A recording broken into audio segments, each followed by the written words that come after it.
So let's move on.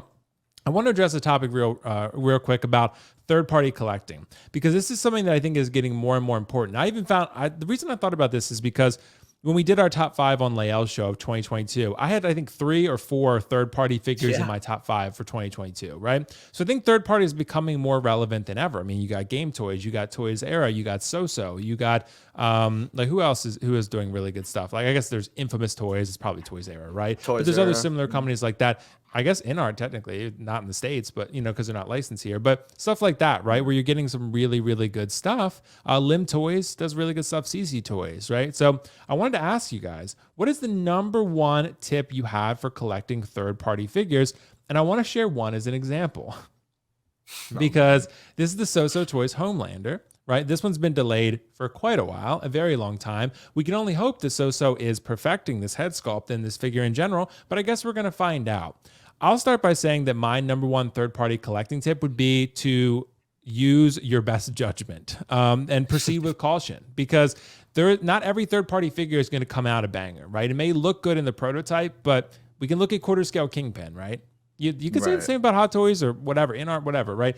But quarter scale Kingpin, you could look at those Proxima Midnight, Corvus Glaive, right? You could look. Some people like those. I really do not like those figures at all. I really don't. So to me, you got to, I would say go for the companies that have a little bit of a third party track record. I think Game Toys has a wonderful track record. So everything they pretty much make, I'm like, all right, I'm in. You got me, right? Like that's So I think has a pretty damn good track record. So I think, they've released pretty good stuff. Not everyone's great. I mean, Bloodsport is pretty great, but the head sculpt, debatable, right? But I would say third party, I think you have to use your best judgment. And I want to bring up real quick, because I want to jump to Riley. Riley, I want to show this one for you.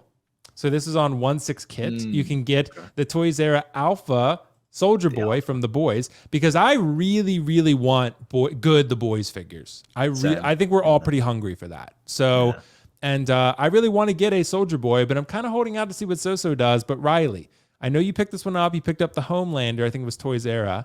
What do you think, bro? Like, what's your number one tip for collecting third party that you could share with people?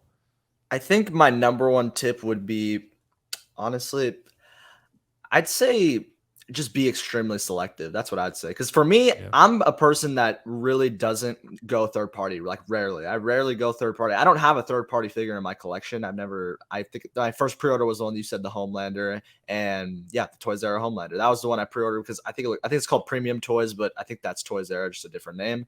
I was really excited about it because I think that with third parties, there's a lot of just times where there's a lot of horror stories. Like there's a lot of different things that can happen with a company, even if they do have a track record. Like you said, like if they have a healthy track record, Game Toys, like they've been doing really good, but like even with So-So, there could be quality control issues. I know the Omni-Man, that was like the thing, the cape would actually bleed through like the shirt, the white shirt, the white clothes. So, and that's another thing where we say So-So Toys are like kind of like the king of third party, but they can still face quality control issues just like anyone else. So I think that being extremely selective, and it has to be a character you really like, you really love, that the licensed version is just horrible. Like this is a perfect example. The Boys is like so tough. I wish InArt, hopefully one day they would get the license, but I don't know if that ever happened. I don't know why the Boys have Star Ace. I mean, with the way their products look, I don't understand it. But I mean, this is our only shot with third parties, and I think I would go for it. I mean, even this one right here, it looks pretty solid for being Toys Era. I wonder how it's going to end up in the final, because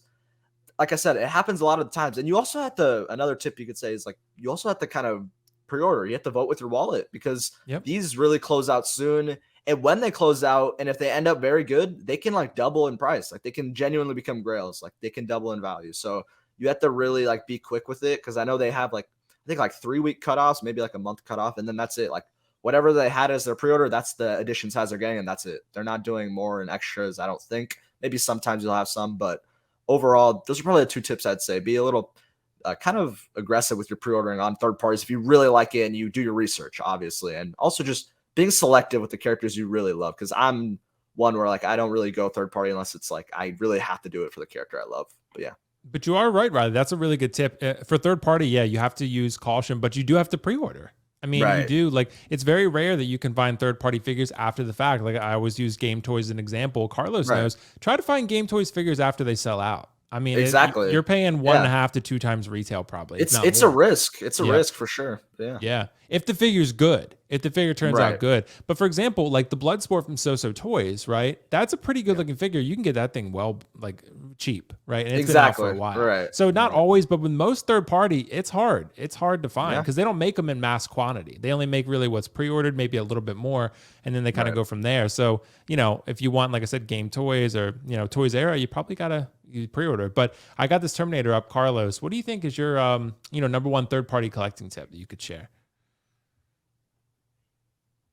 The number one tip would be, the number one tip, man, if it's not Game Toys, don't pre-order. Yeah, exactly. That's the best tip. Well, Yeah, that's the best tip because like it is, dude. Game Toys is the goat. yeah. If it's not Game Toys, don't pre-order because I had the Ebony Mall, right? Forget who made it. Yeah, I had the Ebony Mall, and I was like, this is so bad, you know. I was like, it's third party, it feels third party, and then you got Proxima Midnight, and then Funky Toes, you know, the other dude, Funky Toes. Funky Toes, what's his name? What's his name? Corvus Glaive. Yeah, Corvus Glaive. Yeah, with the toes.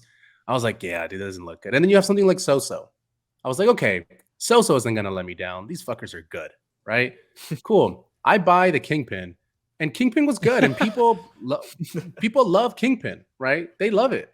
I'll be here and say, yeah, it's not bad, but like you can easily tell, like the lapel, it turned yellow immediately because of the glue that they have to use underneath because it's a white suit. And I was like, man, this dude is gonna look like he fucking ate some nasty spaghetti or some shit after the fact.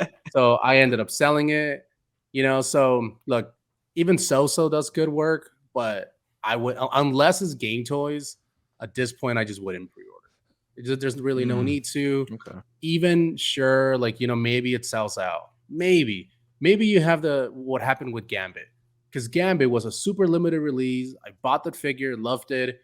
It sold for over $400, and now it's like selling for literally what you could have bought it for retail. I see people selling it for like 200 or 240 in the groups all the time. Yeah.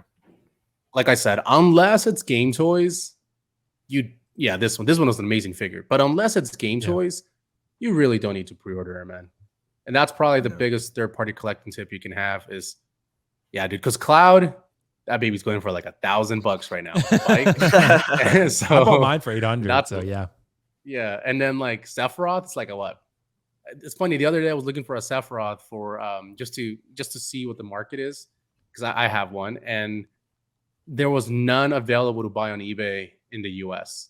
And the cheapest one was like $550 overseas. I was like, damn, that's that's crazy. You know what I mean? I was like, damn. Yeah.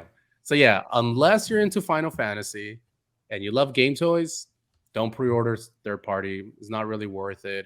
If you happen to be, you know, pre-ordering a third party like the classic Loki, the new Hot Toy one is gonna come out, and then you're gonna get stuck, you know, with you know, the bootleg version of it, and then reselling it, it's going to be a pain. So I wouldn't, and I would always just wait, you know, because like I said, that Kingpin is widely loved, but man, that lapel turning yellow, I can only imagine how much worse it's going to get over the years. So isn't this the one where he's like literally massive? This dude is like quarter scale, third scale. He's so big, dude.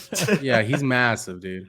So it's just like whatever, you know. And then like the one from and then the one from Daredevil, like I said, the lapel being yellow, it's just not something I even. When I saw it, I was like, like I'm gonna return this. What is up with So and staining? What is up? What's going on with that? Yeah, like, because I don't know. The Omni-Man, bro. That's unacceptable. I feel like you have to you have to put the cape in water so the dye doesn't stain the figure, and then it's like, why am I doing that? Like that. Well, let's just say you're like, well, I love Omni-Man, so I'm gonna do the dirty things that I gotta do, right? But even Big Bretta on his review, he was like, dude, the figure is shit. Like the body is the materials, really the body is just not a good figure, right? So always just wait, let someone else suffer so you don't have to. You know, it's probably one of those scenarios. Justin will review it, so yeah, Justin. Yeah, exactly. Let someone else do it, and you know, like I said, if it's not Game Toys, don't pre-order, man. You're gonna be in disappointment. That's all I'm gonna say. Good advice. Yeah, well, that's reasonable. All right, guys. Well, let's move on from that one